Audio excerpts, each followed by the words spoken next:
Assalamualaikum warahmatullahi wabarakatuh. Bismillahirrahmanirrahim. Alhamdulillahirrabbilalamin. Wassalatu wassalamu ala rasulillah. An-Nabiul Amin wa ala alihi wa sahbihi wa man walah. Ubat riak dan terapi dan jalan terapi hati dalam masalah ini.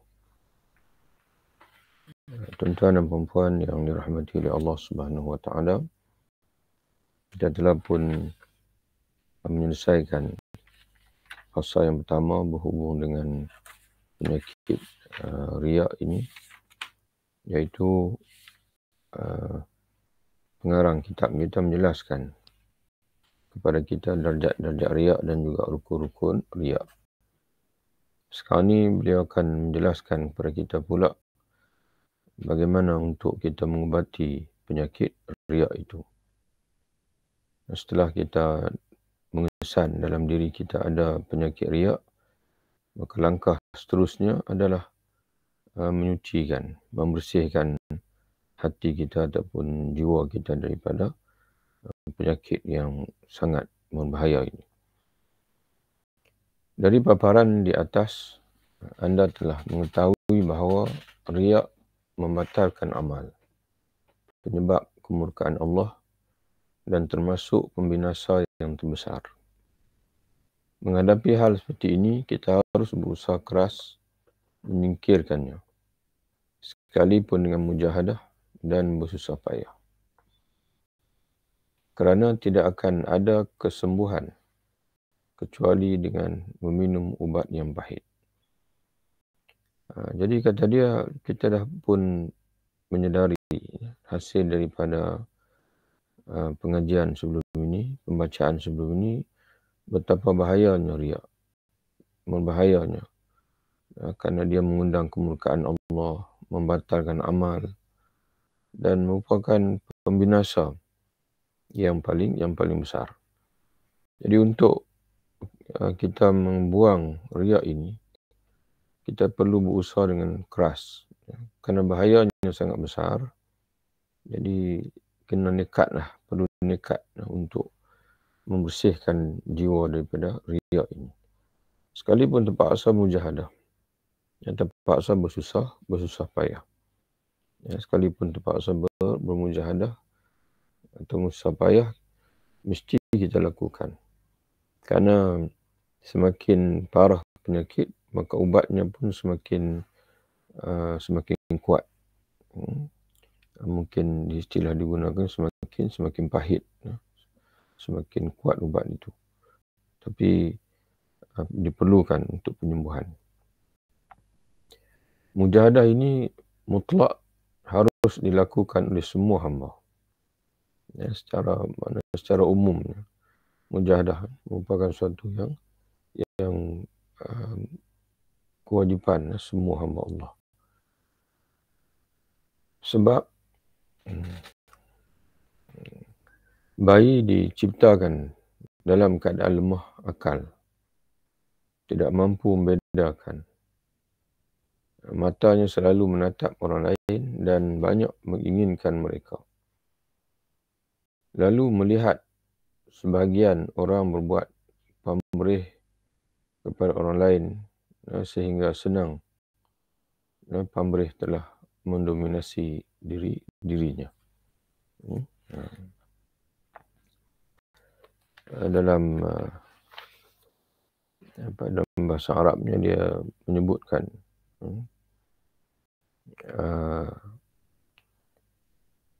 Imam Al-Ghazali rahimahullah, dia mengumpamakan kehidupan kita ni permulaan kehidupan kita ini memang kita diajar untuk buat perkara kerana orang lain, iaitu daripada ketika kita bayi. Ketika kita berada di peringkat bayi, semua perilaku kita tu dibentuk oleh orang yang ada di depan kita. Dan reaksi kita, tindak balas kita, semuanya kerana inginkan perhatian daripada manusia, perhatian daripada orang lain, perhatian daripada ayah kita, perhatian daripada ibu kita, perhatian daripada abang-abang dan sebagainya, untuk kita mendapat sesuatu kerana kita tidak mampu kita masih lemah pada ketika itu. Jadi kita mengharapkan orang yang berada di sekeliling kita, dan kadang benda ini terbawa-bawa sehingga sampai bila-bila pun semua perilaku kita adalah untuk mendapatkan perhatian daripada orang lain. Sehinggalah apabila kita ni dewasa dan kita mengaji Quran, hadis, mendapat ilmu daripada Rasul, melalui para ulama kita, barulah kita menyedari bahawasanya di sana ada hasrat yang lebih besar yang perlu untuk kita capai, iaitu keredaan Allah. Bukan keredaan manusia, bukan keredaan orang yang berada di sekeliling kita saja. Tapi untuk mencapai tahap itu, untuk mencapai tahap kita mengenali hakikat yang sebenarnya itu, setelah kita melalui bertahun-tahun, yang usia dia panggil kanak-kanak dan sebagainya, yang itu menyebabkan perlunya mujahadah. Kerana realiti kehidupan kita itu kita hidup dengan manusia.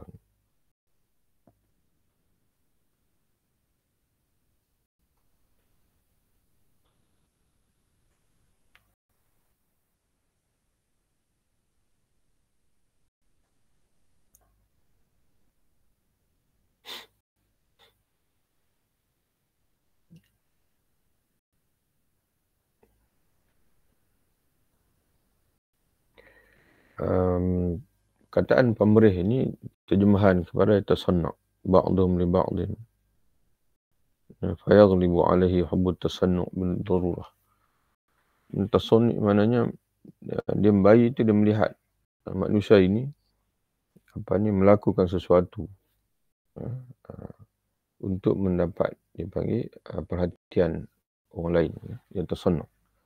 Maknanya berperilaku yang dibuat-buat, maknanya yang reaksi yang dihadirkan untuk mendapat perhatian daripada orang lain.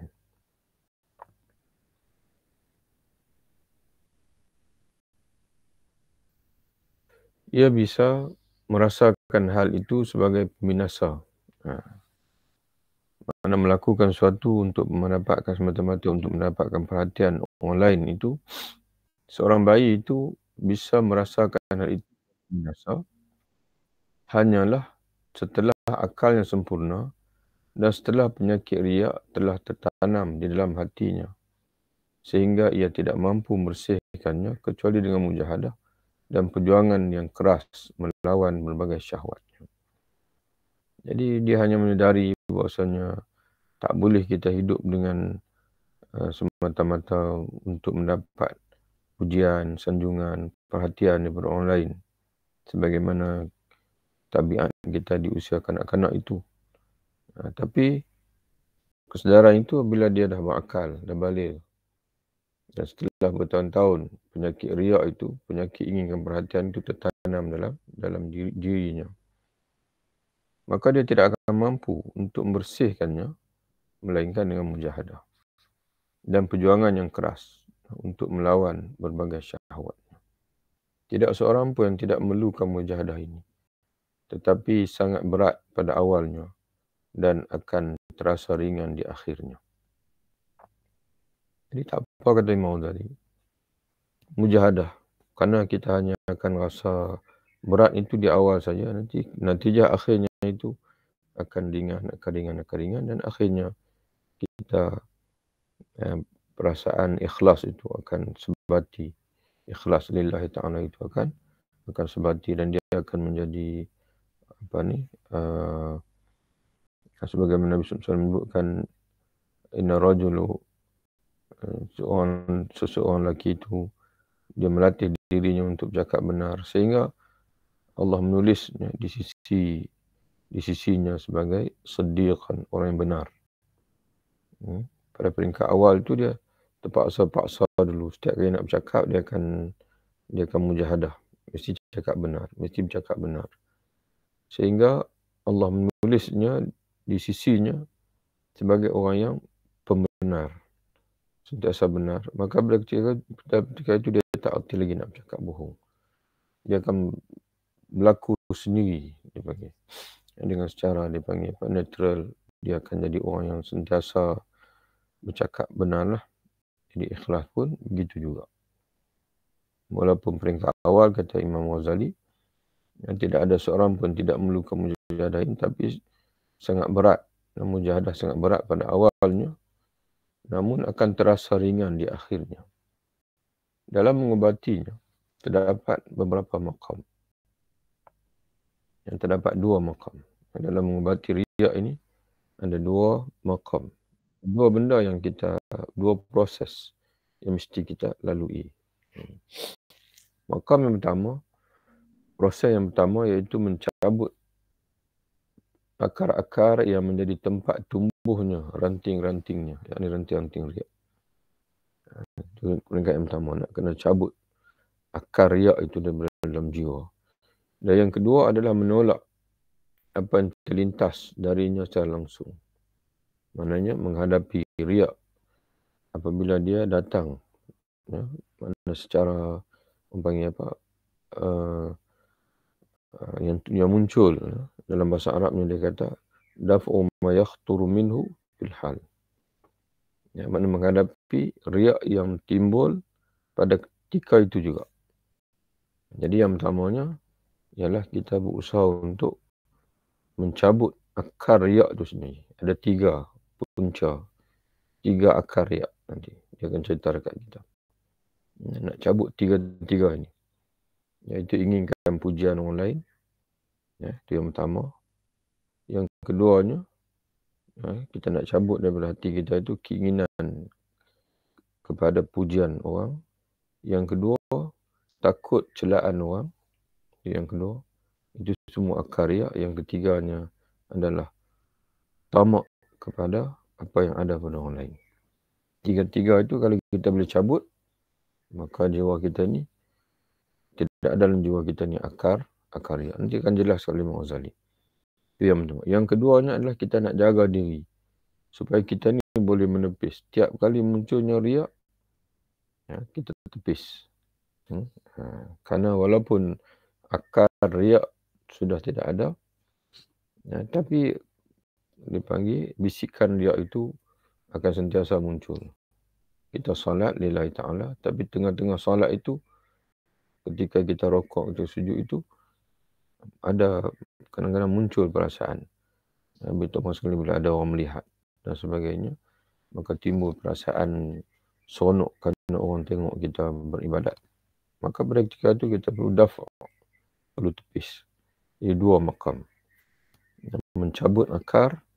Yang kedua, menghadapi situasi riak yang semasa dia muncul dalam pada ketika kita beramal. Maka dia mulai dengan al-maqam awal. Maqam yang pertama, mencabut akar-akar riak dan menggusur habis dasar-dasarnya. Fi qal'i uruqi, qal'i mencabut, wasti'sal usulihi. Isti'sal makna membasmi dari akar lagi. Mana menghapuskan dari akar lagi. Usuluhu, dasar-dasar riak. Dasarnya adalah cinta kedudukan dan penghormatan. Itu dasarnya. Dasar riak ini ialah keinginan yang ada dalam diri kita kepada kedudukan dan juga penghormatan. Yang kita ingin orang memberi, dalam bahasa Arab dia kata hubbul manzilah wal jah. Al-manzilah mana kedudukan, al-jah itu pangkat. Wa iza fussila raja' ila salasati usul. Namun kata dia bila dirinci, maka bisa dilacak pada 3 dasar. Bila iza fussila, bila ditafsirkan, diperincikan lagi, raja'a, maka dasar riak ini kembali kepada salah satu usul. 3 akar dia panggil, 3 usus, 3 usul.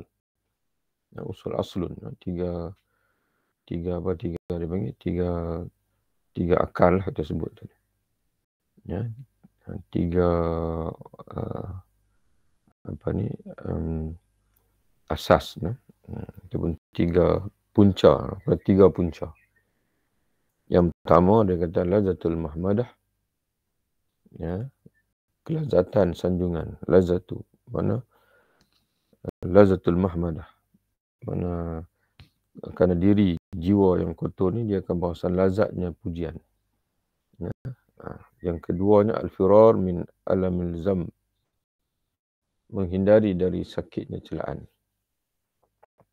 Ya, makna tidak nak dicela. Wa tam'u fi ma fi aidin nas. Yang ketiganya adalah tamak terhadap apa yang ada di tangan orang lain, mengingini apa yang ada di tangan orang lain. Jadi itu 3 usul dipanggil. Kerana dalam jiwa kita ni ada kesonokan dipuji, itu yang pertama. Yang kedua, dalam jiwa kita ini ada takut dicela. Jadi sebab itu kadang-kadang kita hadir sembahyang Jumaat sebagai contohnya, menjawab persoalan kenapa ramai orang yang tak sembahyang fardu tapi hari Jumaat dia hadir sembahyang Jumaat. Dia tak sembahyang fardu ataupun sembahyang fardu ikut dan lah, ada ketika buat, tapi Jumaat dia setia hadir. Kerana faktornya kerana dia takut masyarakat mencela dia bila tak nampak muka dia. Yang Jumaat orang kata, kamu ni tak pernah pergi Jumaat pun ni. Dia takut celaan tu.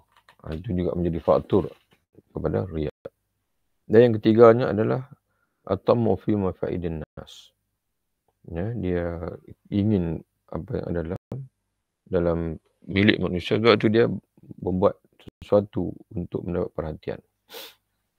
Untuk mendapat perhatian. Dia contohnya macam yang dia buat perilaku seperti orang alim, supaya dia ni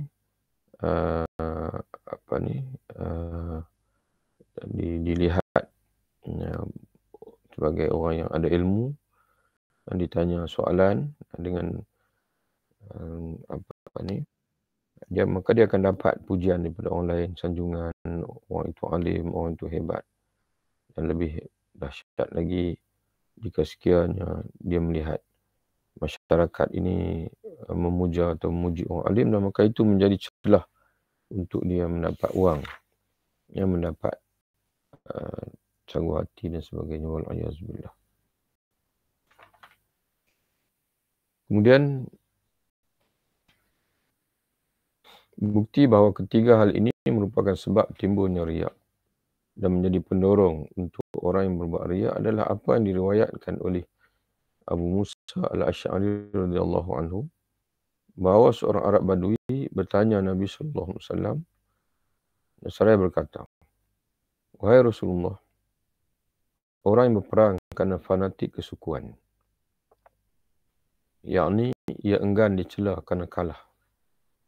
Dan orang yang berperang," ini satu hadis yang masyhur, seorang lelaki datang jumpa Nabi, dia tanya, "Ya Rasulullah, rajulun yuqatilu hamiyatan."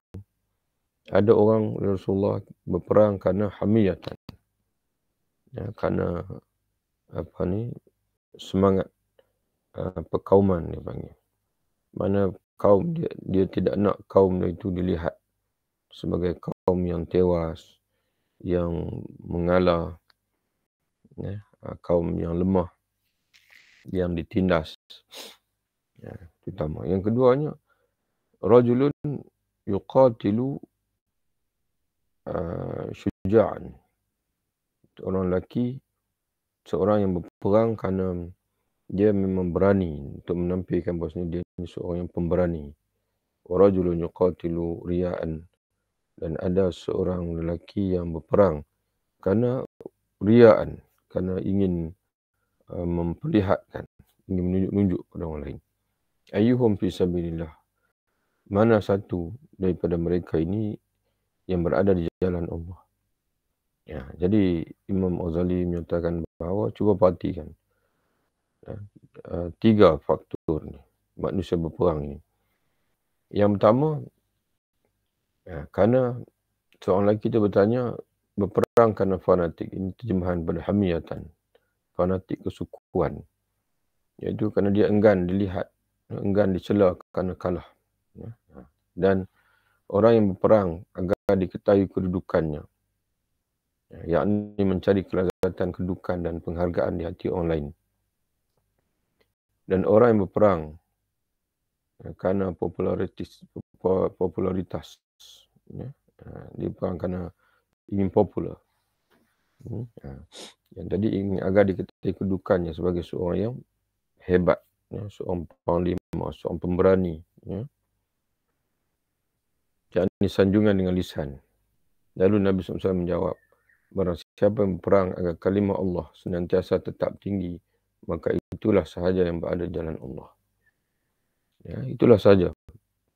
Orang perang lillahi ta'ala, untuk martabat ke agama Allah. Bukan kerana takut dicela oleh orang lain, bukan kerana ingin popular, bukan kerana ingin penghargaan daripada orang lain. Ya. Nabi SAW juga bersabda, man ghaza la yabgha illa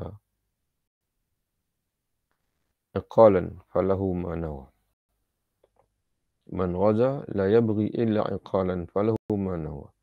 Barang siapa berperang, dia tidak mengharapkan kecuali untuk mendapatkan seutas tali, maka ia, yakni rampasan perang. Ya, rampasan perang. Ya. Yakni tali yang mengikat unta-unta yang dirampas, ataupun kuda-kuda yang dirampas, ataupun kambing-kambing yang dirampas. Maka ia mendapatkan apa yang diniatkannya. Diriwayat Nasai. Jadi bila hadir perang, apa yang adalah hati dia, maka itulah dia akan dapat. Ya. Jadi sekalipun dalam peperangan itu, dia hanya keinginan dia tu hanya remeh, maka itulah yang dia akan dapat. Ini merupakan isyarat kepada ketamakan. Sekalipun mungkin ia tidak menginginkan sanjungan dan tidak berambisi kepadanya, tetapi ia menghindar dari sakitnya celaan. Jadi walaupun dia tidak nak ada orang yang dia berperang ataupun dia beramal, bukan nak sanjungan, tapi semata-mata kerana tak nak dicela oleh orang lain. Itu juga menjadi penyakit, menjadi faktor riak juga. Seperti orang bakhil di antara orang kaya. Dia tengah-tengah orang kaya. Di tengah-tengah orang kaya.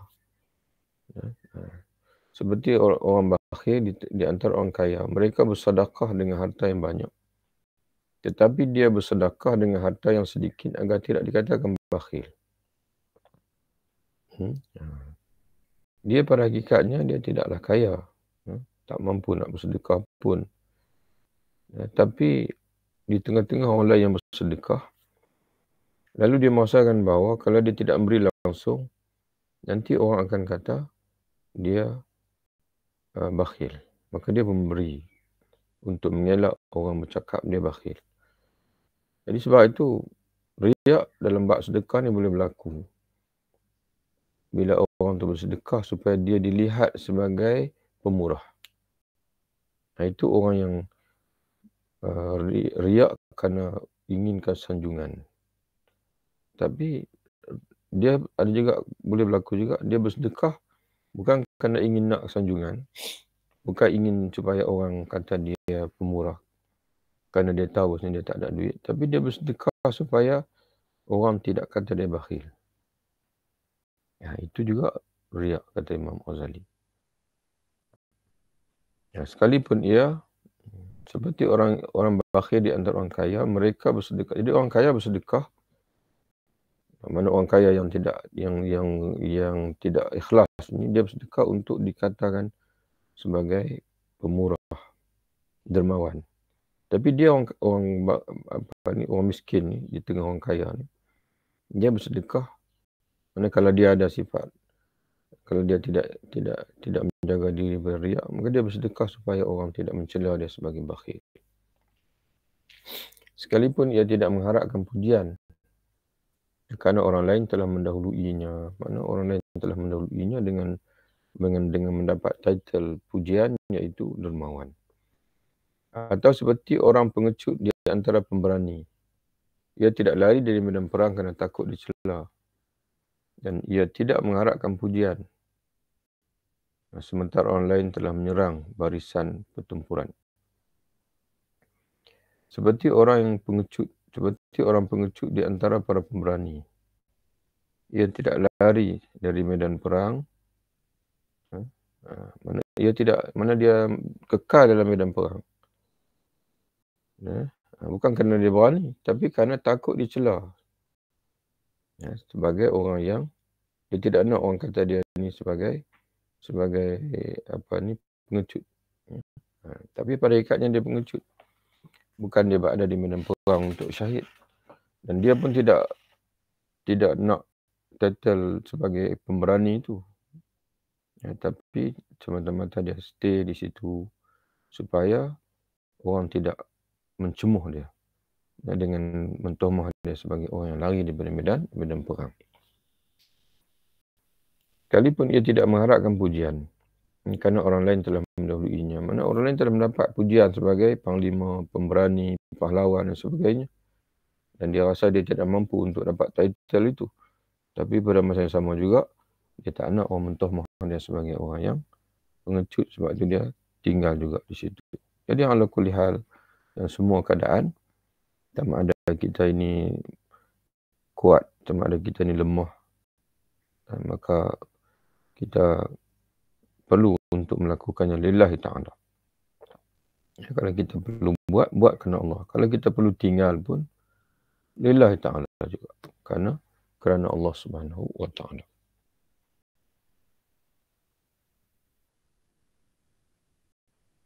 Atau seorang yang pengecut di antara pemberani, tetapi apabila atau seperti orang pengecut di antara para pemberani, ia tidak lari dari medan perang, tidak lari itu kerana takut dicela.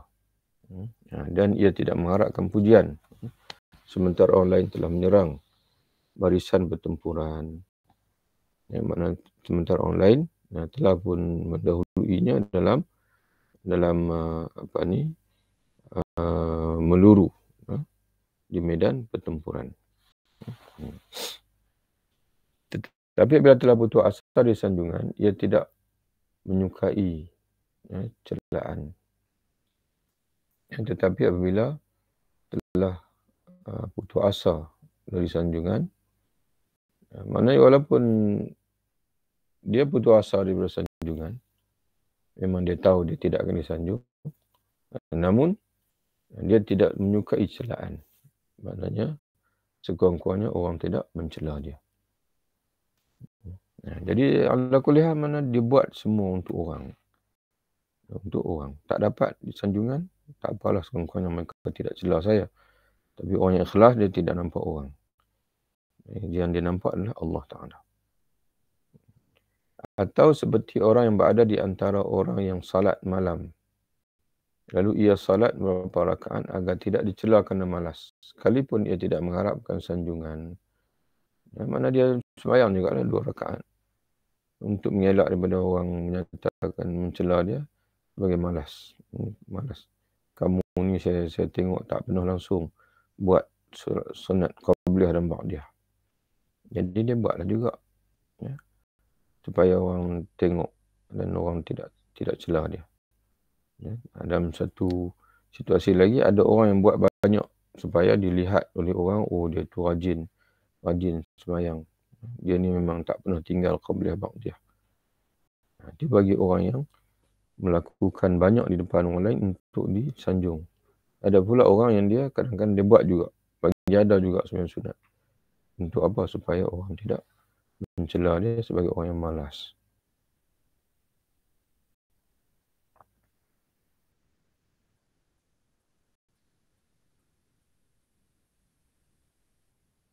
Atau seperti orang yang berada di antara orang yang salat malam, lalu dia salat beberapa rakaat agar tidak dicela kerana malas.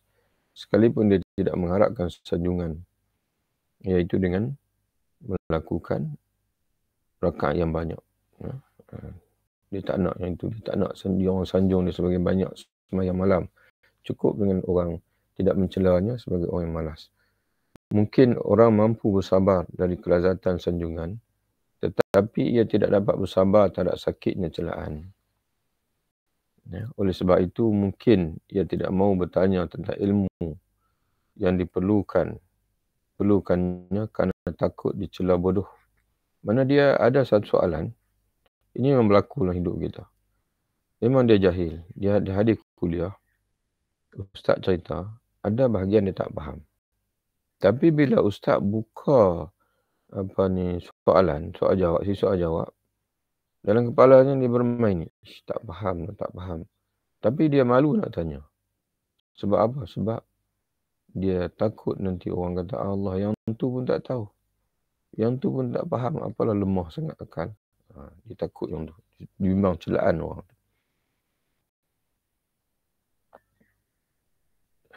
Oleh sebab itu mungkin ia tidak mahu bertanya tentang ilmu yang diperlukannya kerana takut dicela bodoh. Sedangkan ia berfatwa tanpa ilmu dan mengaku mengetahui hadis padahal ia tidak mengetahuinya. Sedangkan dalam sisi lain pula, ada orang pula, kalau tadi dia tidak bertanya, bimbang kerana takut orang kata dia jahil.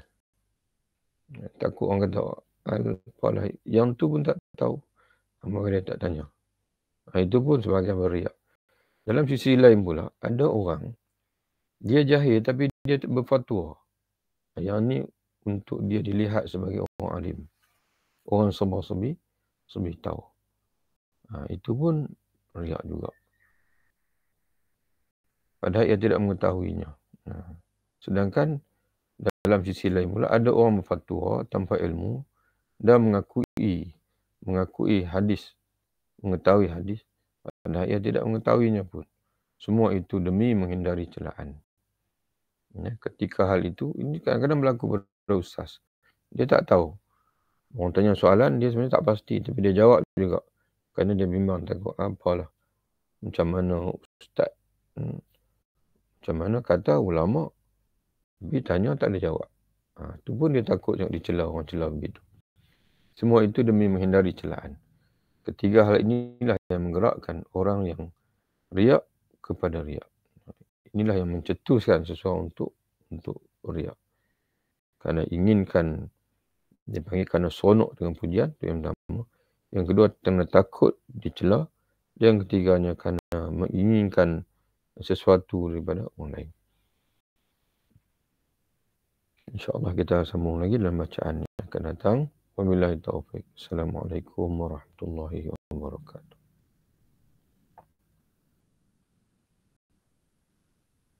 Jumpa lagi insyaAllah.